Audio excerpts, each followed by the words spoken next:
What's up, everybody? Welcome to Move the Sticks, presented by Castro Ledge. DJ Bucky back with you. Buck, how you doing, man?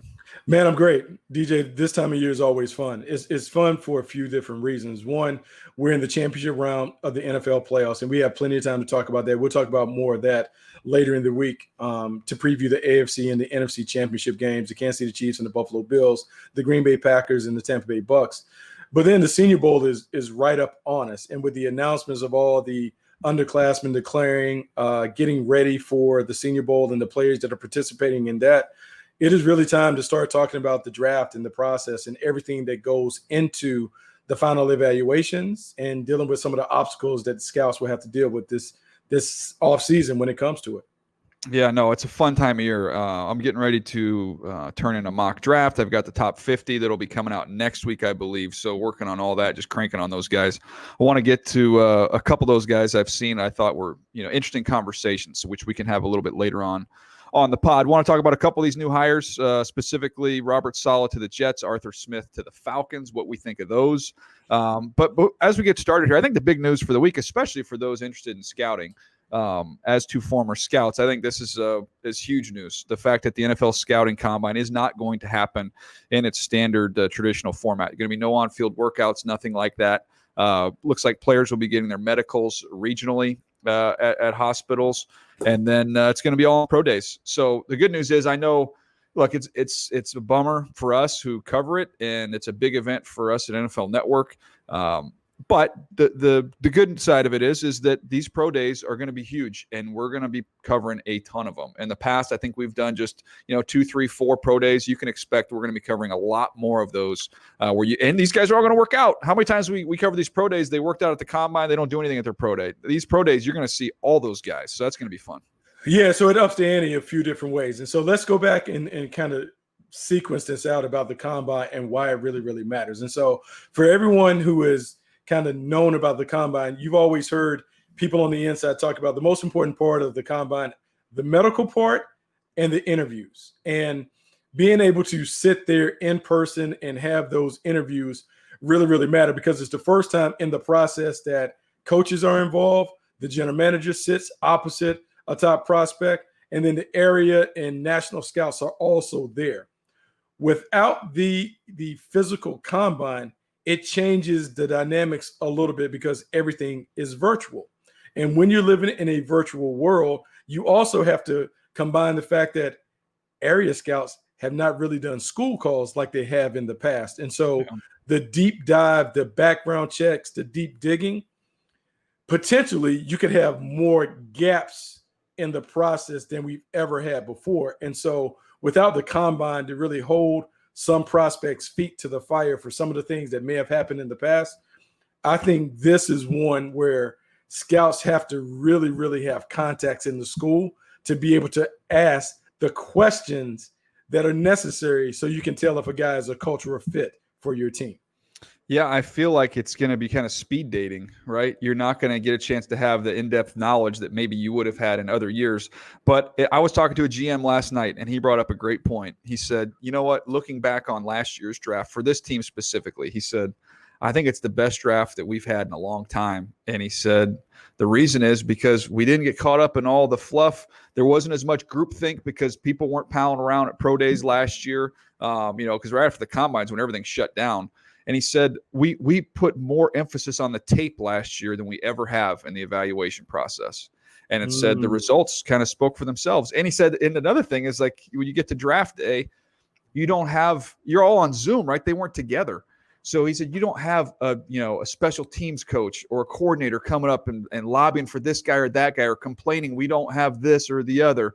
You don't have even like an owner that's getting in your ear and is pressing you on certain things. He's like, we got a chance to just, kind of be peaceful and kind of had our list. And it was just very calm. And we just ticked off the list one after another based off what we saw on the tape and end up having one of your best drafts. So it's funny that you mentioned that, right? We have talked about like some things that happened during the pandemic that would continue to stay.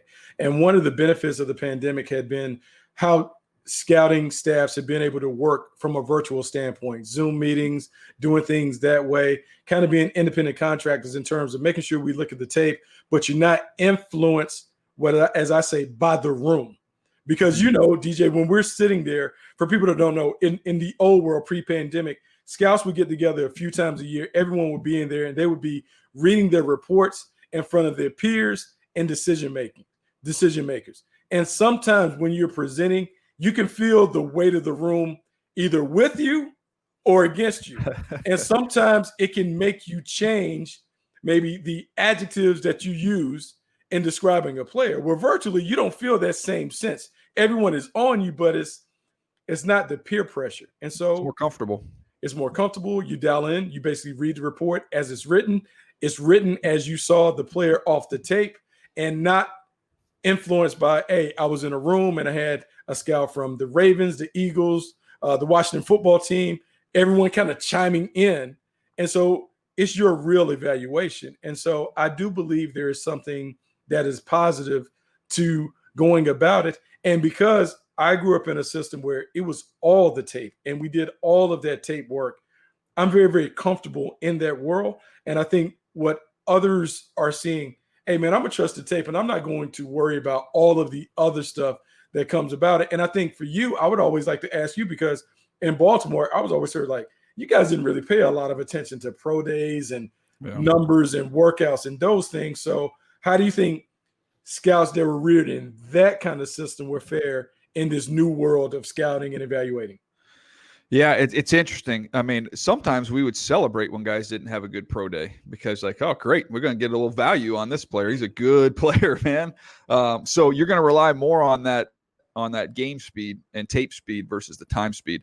And the other thing that's going to be fascinating is that you're going to have apples to oranges, you know, with these times, because the surfaces these guys are going to be running at are so different at all these different campuses. So I think those have long been kind of tiebreakers, right? You have similar grades on people. I always say the testing does matter. It's not everything, but it's not nothing.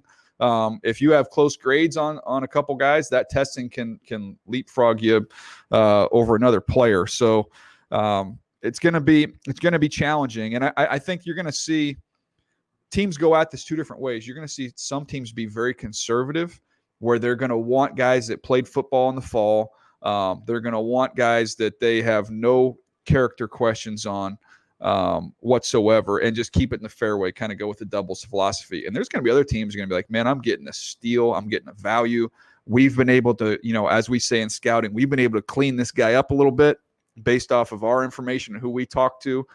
So we might be getting, you know, third, fourth round picks. We're going to be getting guys who we think could be second round type players because some other teams will choose to be conservative. It's going to be, I've likened it to a baseball draft where you have a choice between the high upside high school kids with the low floor or the low ceiling, high floor college kids. It's going to be like that in the NFL draft this year. So two things, because you prompted and I wrote these two things down. You talked about conservative or aggressive. So my question to you is, how do we handle the opt-outs? How do we handle the opt-outs now that we don't have the combine for them to make the big splash? How do we handle it if they opted out and maybe they do or they don't do the pro day or private workouts? Like, I think that is the challenge. I think the opt-outs can be a huge challenge because you may not get all the verified information that we were counting on when it came to the combine and that stuff.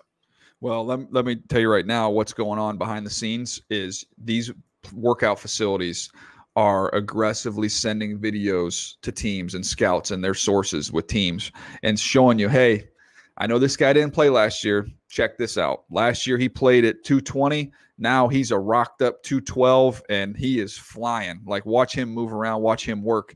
And then, you know how we're teams, like, you feel like you got some insider information. Like, man, okay, everybody else is valuing this guy here, but he's actually, it should be up here because of the changes he's made over the last year. The thing that they don't realize is that video is being sent to all 32 teams. So it's not like it's some kind of proprietary secret here. But I do think that those facilities and those trainers this year, I've always used them. I know you have too. You call them and try and get some scoop and some intel on guys. Never been more important than it is now, particularly when it comes to those opt-out guys. Well, it's worth their weight in gold. I mean, It's worth their weight in gold. And just so fans understand, scouts are forbidden from being able to go and really watch those workouts in person. Like, I don't think the league has changed those rules. Like, you can't necessarily go and watch those guys work out or whatever. However, that won't stop you from maybe contacting an intermediary from going and getting some of that stuff and filming it and sending it to you, whatever. I think you have to be resourceful in that fact. I think the other thing that will come out this year, DJ, I think it has to be a complete conversation now with your scouting staff and your coaching staff in terms of who are we and what is our developmental plan? Because what may also continue to exist is the lack of off-season workouts and OTAs. And so if you don't have the ability to do those things, and we're talking about a player that maybe hasn't played fall of 2020, what is our plan for getting someone ready to play in 2021 without all of that other stuff? And is this a situation where, much like you talked about in baseball, hey, we're going to take this guy high, but we know, let's temper expectations on the outside for how much this guy is going to contribute. Because what we're going to do is we're going to use the first half of the season to make sure that we're teaching them to get him ready to play. So we have a full-on developmental program where he's coming before practice, after practice, and we're basically using the first half of the season as a redshirt program to get him ready to play down the stretch. Because I think you have to have that ability with the coaching staff. You guys are going to have to be more vested because it's not going to be a finished product when he comes in because he hasn't played. So some of the onus is on you to get him ready to be able to play. And we've seen rookies this year play in these situations where they've been able to succeed. The only difference is some of these guys wouldn't have played their final season of college. Yeah, but I think this year's a great example, right? All these rookies, we thought, man, I don't know how all these rookies are going to get on the field, how they're going to play. And we've seen so many of these rookies play great because the virtual learning, right? We were sitting there going, well, you can't get in the building. You're not going to get on the grass. How are these guys going to be ready to play? Well, it's a new era. And we've used technology with the virtual learning, and a lot of these guys learn that way anyways. So I think it's better for them. Yeah, exactly. You're not studying a playbook. They're sharing their screen and showing you this is what you're doing on this play. I mean, this is what we want from you here. And they're taking that in and they learn that way. So I think even for the guys that missed last season, the good news is I think mentally they're going to be able to get these guys up to speed. Yeah, and I think it'll force a couple of different things because we also saw this too, DJ. I felt like the best teams were teams that had maybe a simpler nature to how they played and how they got it done. And I think this will continue to expose the great organizations that have great coaches / teachers versus those that don't have the ability to really teach and put it together. Because we saw a couple teams really, really struggle with guys acclimating to new systems or whatever. But then we saw other teams who had new coaching staffs like the Browns. Yeah. Win double-digit games, advance in the playoffs without having the Ford advent. So I think right now, man, look, you either adapt or die. I think you have to adapt to the new world that we're in, not only scouting, but also coaching. And you have to figure out a way to get it done. But without a combine and with a new landscape when it comes to working out and pro days, you have to get it. I mean, you have to change, you have to figure it out. But I think it puts a lot of onus on the scouting directors, the general managers to provide a level of direction that enables their guys to kind of evaluate the players and make sure that you get the board stacked the right way. I'm curious to see when some come out on private workouts, right? Yeah. I mean, I'm assuming they won't allow them, would be my guess, that they're not going to allow that. So these kids aren't going to have to do 32 individual private workouts, and that it'll be limited to the pro day. But I don't know. I haven't seen any information on that. What happened after the pandemic happened? You couldn't do any of this. You couldn't do it. You couldn't do private workouts last year. Right. And so DJ, because also now let's think about it from the other side. You're the agent. Hey, I'll let you work out at the pro day, but I'm also not going to let you work out too many times and incur all of the injury risks that or the virus risk, for crying out loud. Yeah. So it has to be different. It's all about the tape. So here's my thought on this. We've always had, and you know it every year. You always go to the combine, right? And there's those 3 to 4 corners, 3 to 4 receivers. Workout the guys we don't think can run, right? Okay. And so you're like, okay, they're gonna have a phantom hammy at the combine, but then they have to come up. Then a lot of times they just put everything off to their pro day. Hopefully they're on a fast surface at their pro day, and then they run there. It's tough. It's possible to dodge one of the two, right? it's tough. People have pulled it off, but it's tough to come up with a reason why you can't run at the combine and you can't run at the pro day. Like, think back to Jarvis Jones. Remember Jarvis Jones? He couldn't run a lick. Yeah. So he didn't run at the combine. Well, at Georgia's pro day, he ran slow. It still ended up going in the first round, but didn't help himself. Now, man, if you're a corner or wide receiver that can't run, just one time, you got to have it just tightened up a little bit. I think now, I mean, you talk about the pandemic changing things, but we've also seen guys just refuse to work out, period. Yeah. Like, I'll do the bench press, or guys avoiding the bench press. Top quarterbacks, yeah. They're just not working out. And so that was Joe Burrow last year, right? No workout, nothing. And so I just think your eyes have to be so dialed in this year when it comes to looking at the tape, and you have to be able to dig deeper. And I think you have to challenge your scouts to look beyond the normal slate of games that you would watch. I think I'm going to have to go back and I'm going to have to do a 2, maybe even a 3-year eval on players to see how guys progressed over the course of their collegiate career, and really try and lock down what I believe that I see on tape. And I have to trust that report. And more times than not, DJ, we found when you go with your initial impressions off tape, more times than not, your grade is more accurate in terms of how a player is going to play within a system. No doubt. Very true. Let's get to a couple of these hires here. Saleh to the Jets, Arthur Smith to the Falcons. Heard a story on Arthur Smith today, actually. I thought it was a great story. Just about, I don't know, awareness is a good trait, I think, for a head coach. I don't know we talk about that very much, but just kind of being able to see the big picture and having kind of that understanding. And he told me a great story just about Derrick Henry. I remember in my scouting report on Derrick Henry, it literally says in there he needs a runway. Mm-hmm. So if you think about it, Derrick Henry's career did not start off a blaze of fire here. It was not great. And even under Matt LaFleur, it was not great.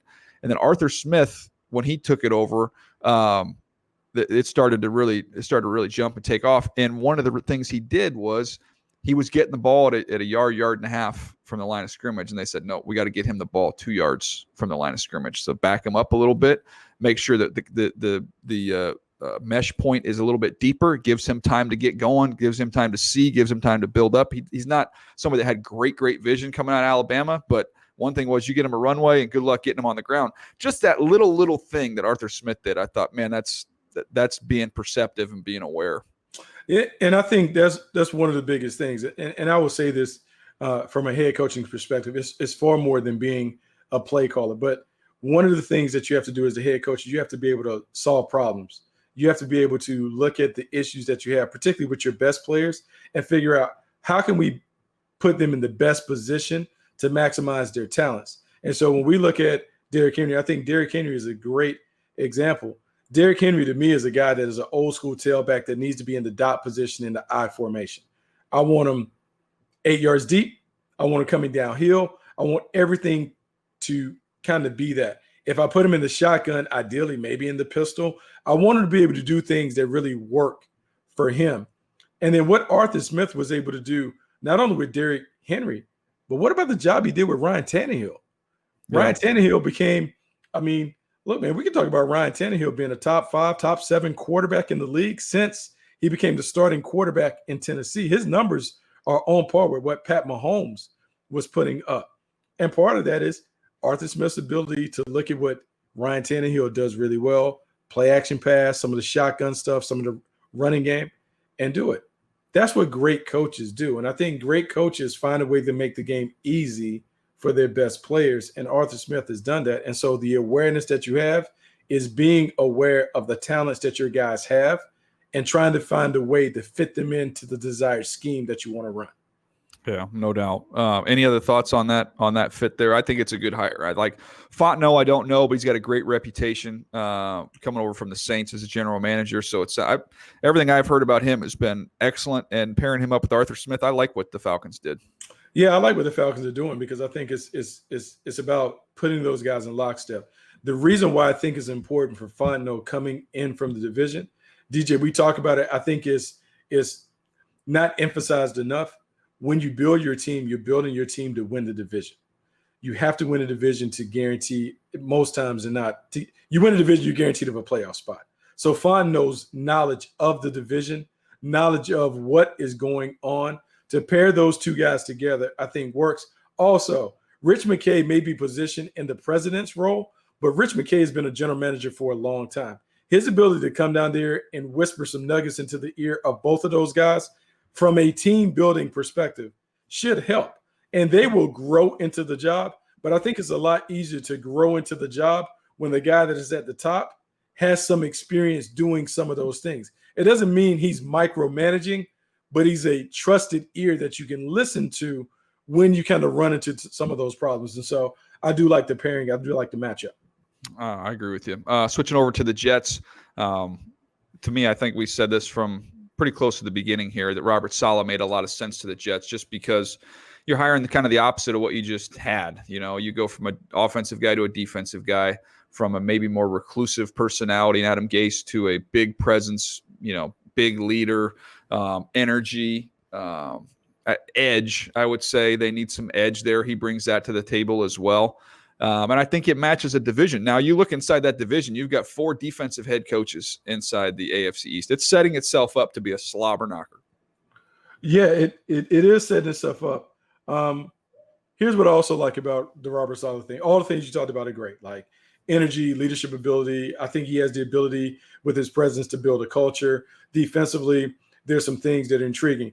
But more importantly, I like what he brought over with him. You and I have talked about it. We've talked about it ad nauseum. If I was starting a team, if I was coaching, the preferred system is the Shanahan system. Whatever that looks like, it is a system that is tried and true. It works.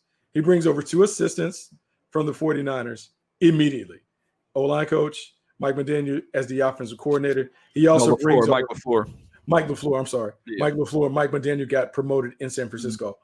Mike LaFleur comes over, brings that. He brings over Tyler Embry, who comes over, has been in the college game, but is the son of John Embry. Yeah, I was going to say, yeah.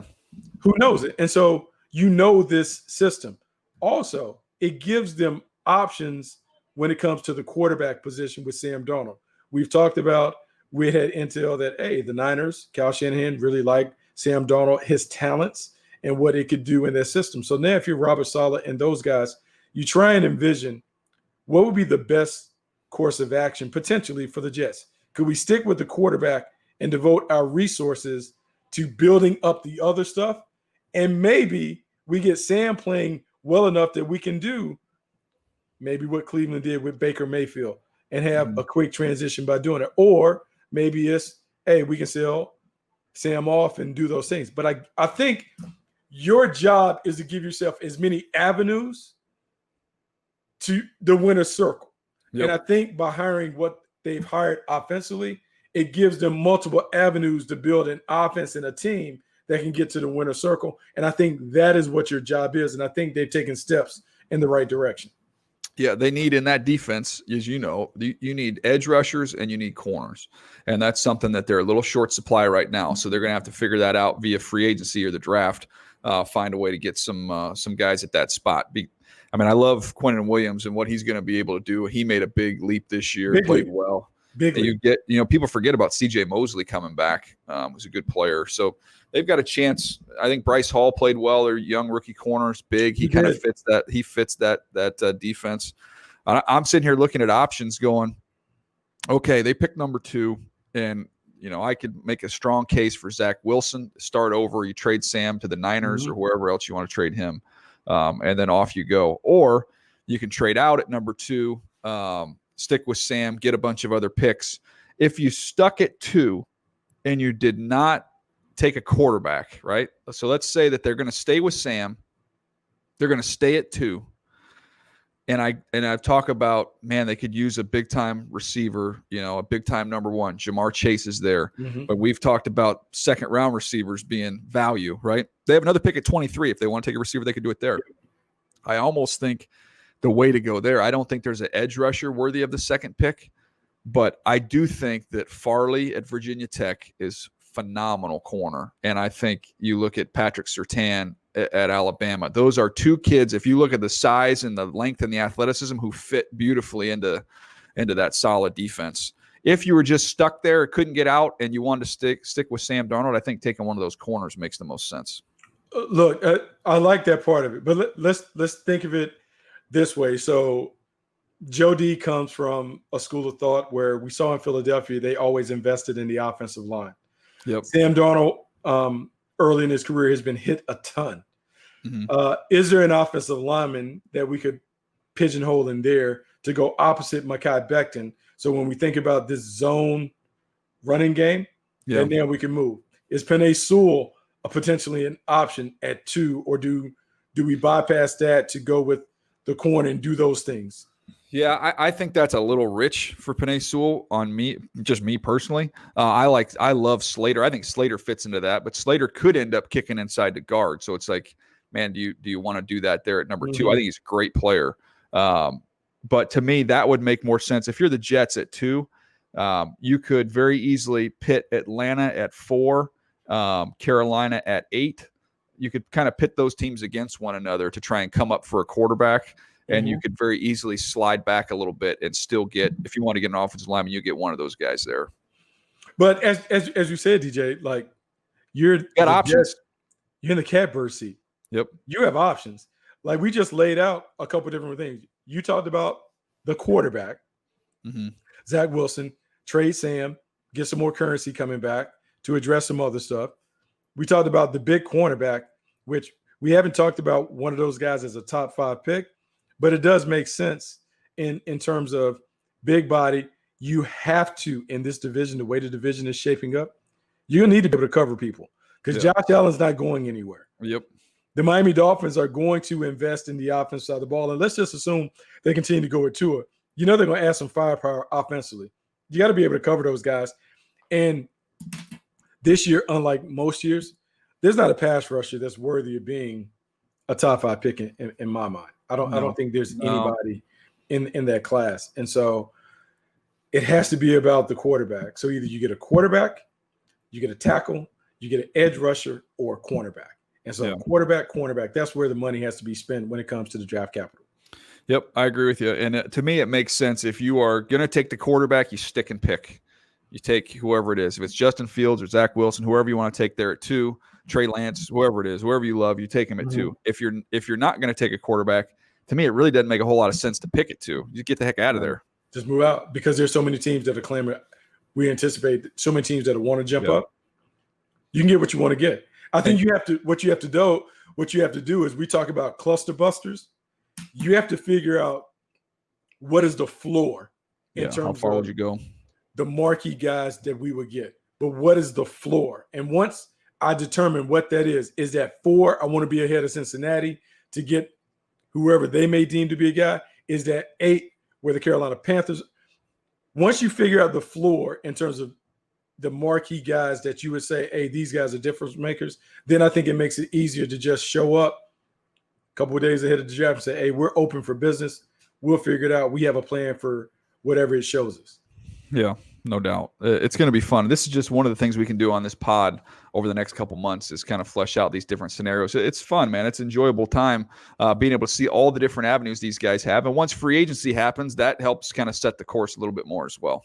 Yeah, it does, because free agency will play a huge role in it, because when you're the Jets, you have a ton of cap space. The Jets and the Jags, they certainly can go shopping and not have to worry about what the credit limit is on the credit card.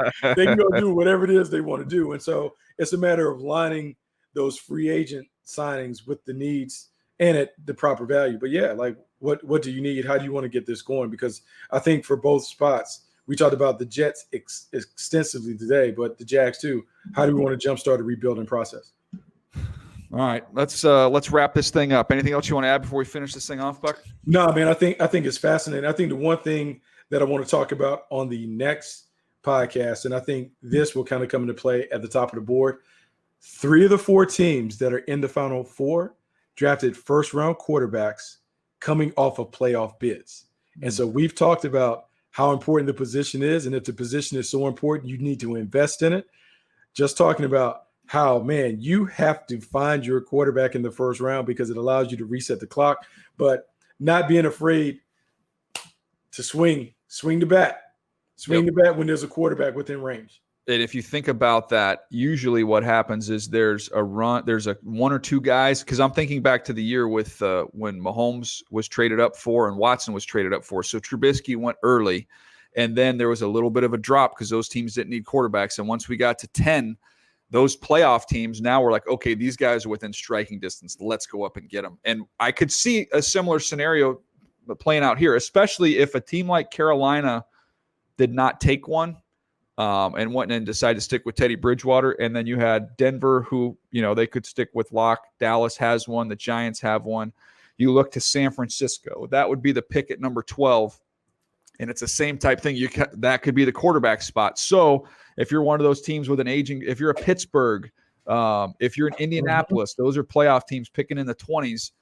Those are the teams I would keep an eye on. That, man, if you start to see a Trey Lance or you start to see a Justin Fields kind of get past Carolina, those teams could be in business to go up. Absolutely in business. I expect the Atlanta Falcons to be in business, even though they're not a playoff team. They're going to be in the mix. But I think you have to keep your eye on some team coming out of nowhere, jumping into the top 10 to get their quarterback of the future, because we've seen it. It is much easier to go and get a quarterback while you have an aging one that is getting ready to go out than to be without one. And now I'm kind of beholden to whatever that quarterback crop is in a given year. Quarterback position, most important piece. So you got to go get one. You got to always be looking for the next guy to be your franchise quarterback. And no doubt. Well, this was a fun one today. We appreciate you guys hanging with us. Remember, you can just download the podcast, subscribe, all that good stuff. Tell a friend. Why not? Share the news here. We're getting ready to get cranked up as we head towards the off season, and we'll have more on these big championship games coming up on the next episode. That's going to do it for us today. He's Bucky Brooks. I'm Daniel Jeremiah. Thanks for listening to Move the Sticks, presented by Castrol Edge.